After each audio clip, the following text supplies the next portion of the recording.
बोलो जयकारा बोल मेरे श्री गुरु महाराज की जय।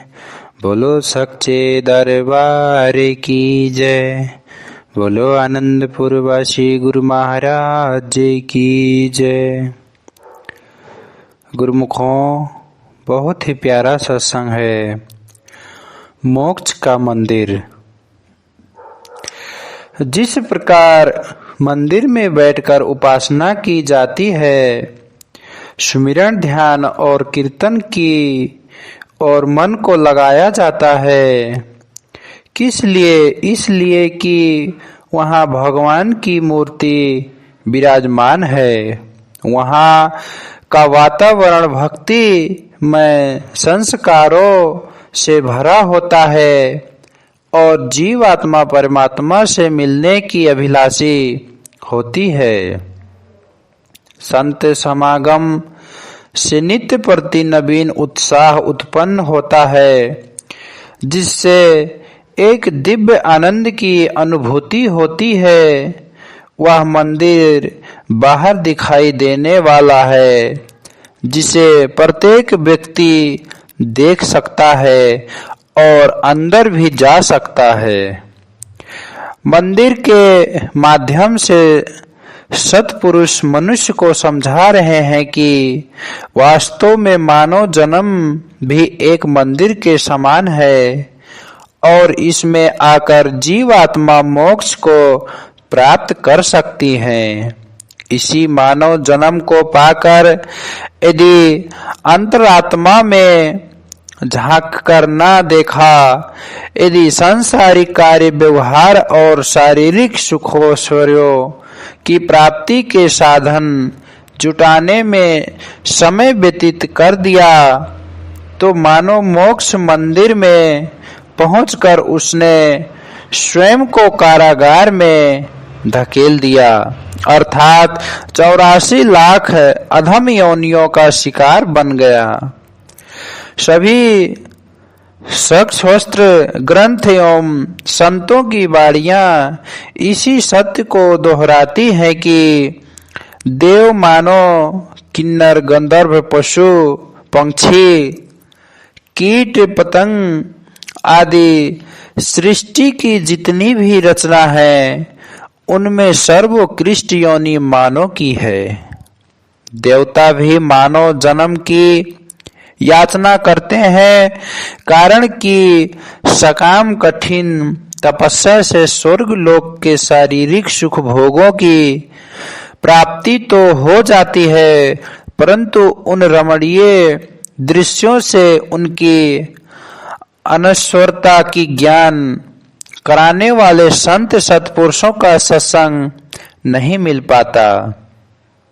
पुण्य क्षीण होने पर पुनः आवागमन के चक्र में घूमना पड़ता है। स्वर्ग में ही हर समय या दुख पीड़ित करता रहता है।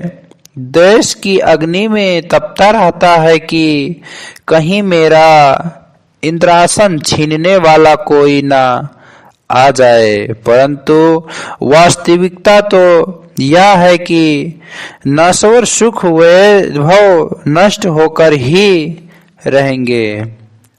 श्रीमद् भागवत में भगवान श्री कृष्ण जी उद्धव को समझाते हुए अन्य जीवों को भी चिताते हैं कि श्लोक है, तब्ध्या सुदुर्लभहि बहुसंभवान्ते मानुष्य धर्म मनित्यमहि धीर तृण यतेत न पतेद निमृत्युयाओ त्रिश्रेष्ठ विषय खलु सर्वत स्वाय। श्रीमद् भागवत लिखा है, यद्यपि यह शरीर अनित्य है, मृत्यु सदा इसके पीछे लगी रहती है, परंतु इससे परम पुरुषार्थ की प्राप्ति हो सकती है।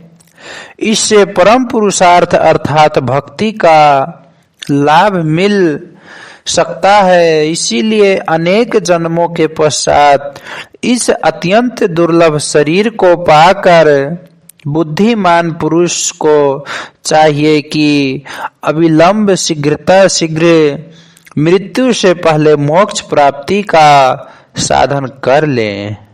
यह मानव जन्म मोक्ष मंदिर है। विषय भोग तो सभी योनियों में प्राप्त होते रहते हैं। उनके संग्रह में अमूल्य जीवन नहीं खोना चाहिए। इस जीव का मुख्य उद्देश्य मोक्ष ही है। एक कवि का कथन है कि अब तो बाजी चौपड़ की पौ में अटकी जाए, जो अब के पाँव ना पड़े फिर 84 जाए। अर्थ है, मनुष्य शरीर मिला या चौपड़ की बाजी का खेल है। 3 गोटियां पक गई और चौथी गोटी पौ तक नक चक पहुंच गई है। अब बाजी जीतने के लिए केवल एक पग बाकी है। यदि वह पग पड़ जाए तो बाजी जीत ली जाएगी, और यदि दांव पर पग ना पड़ा तो सामने वाला उस गोटी को जरूर मार डालेगा, और तब उस गोटी को मुड़ बनकर पुनः 84 घर घूमना पड़ेगा। संत जन इसे इस प्रकार समझाते हैं कि संसार चौपड़ है। निम्न योनियों एवं सांसारिक जीवन 3 गोटियां हैं जो पक चुकी है, अर्थात उन तीनों को भोग कर जीव मानुष जन्म को प्राप्त कर 84 चौथी गोटी को पौ तक पहुंचा चुका है। अब केवल एक पग बाकी है, अर्थात सत्संग में जाकर प्रभु मिलन का मार्ग अपनाकर नाम भक्ति में चित्त लगाकर इस दांव पर पग बढ़ा लो और निज घर पहुंचकर आत्मा को परमात्मा से मिला लो। यही मोक्ष है। यदि यह दांव न लगाया तो सांसारिक भोगों का कामना की गोटी की मार पड़ने पर पुनः 84 लाख योनियों में घूमना पड़ेगा। जिसने इस अमूल्य दांव को हरा दिया वह मूढ़ ही कहलाएगा। संत सत्पुरुषों की सुसंगति से जितने अमूल्य मानव जन्म को सफल करने का साधन अपना लिया, उसने लक्ष्य की प्राप्ति कर ली। योग वशिष्ठ महारामायण का एक संदर्भ में है कि राजा अरिष्टनेमि ने तत्व ज्ञान की प्राप्ति हेतु गंधमादन पर्वत पर कठिन तपस्या आरंभ की।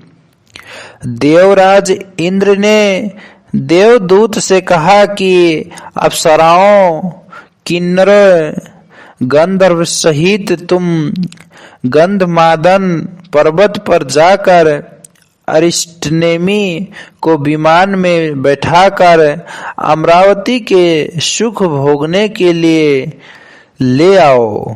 देवराज इंद्र ने आज्ञा अनुसार देवदूत वहां गए और राजा को तपस्या में बैठकर इंद्र का संदेश सुनाया। राजा ने सोचा कि अभी तो तपस्या आरंभ की है और स्वर्ग के सुखों को भोगने के लिए बुलावा भी आ गया है। कुछ विचार कर उसने कहा, देवदूत स्वर्ग के गुण और दोष बताइए, तत्पश्चात मैं अपनी इच्छा अनुसार करूंगा।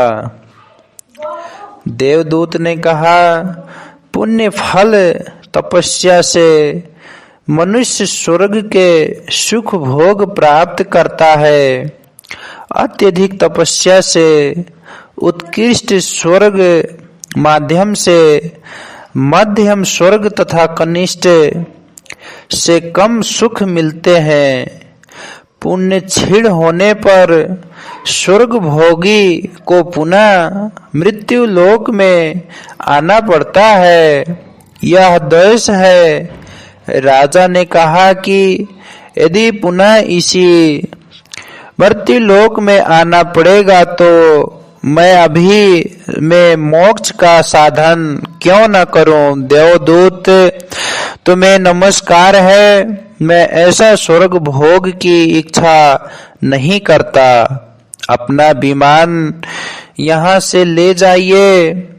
तपस्या के पश्चात राजा महर्षि वाल्मीकि के आश्रम पर गया। महर्षि से मोक्ष का साधन जानकर उनके वचनों के अनुसार जीवन बनाकर भाव बंधन से मुक्त हो गया। किसी ने कितना सुंदर लिखा है कि जो कुछ तुम हो और तुम्हारा जो कुछ भी है, जीवन में सबको उसे समर्पित कर तुम मुक्त रहो भाव बंधन से।